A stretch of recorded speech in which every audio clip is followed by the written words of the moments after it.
Recorded Books presents an unabridged recording of Deadwood Gulch, a Ralph Compton novel, by John Edward Ames, narrated by George Guidall. This book is copyrighted 1987 by Lauren Gray. This recording is copyrighted 2007 by Recorded Books.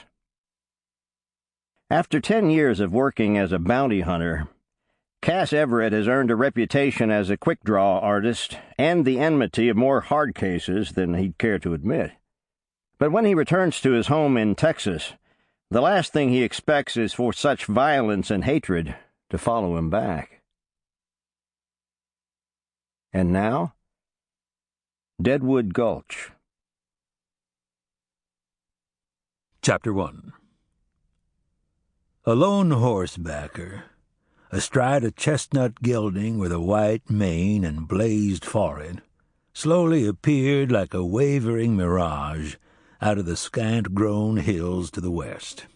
He followed County Line Road through the former cotton plantation country nestled between the Trinity and Sabine rivers of southeastern Texas. Cas Everett had taken the old Shawnee Trail route south from Kansas City, turning east at Fort Worth.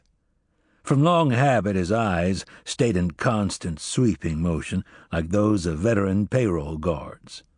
Despite knowing that Quanah Parker and his Comanches were powerless wards up north on a Fort Sill reservation, Cas still expected to hear their shrill eagle-bone whistles.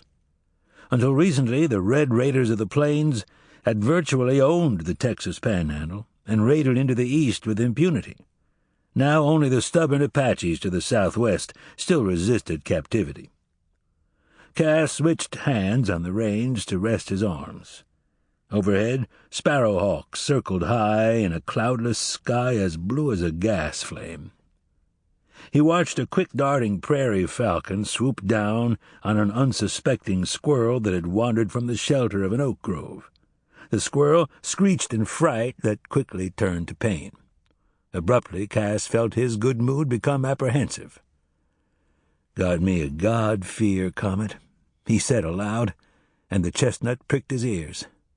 "But no good reason for it. They'll be all right, eh?"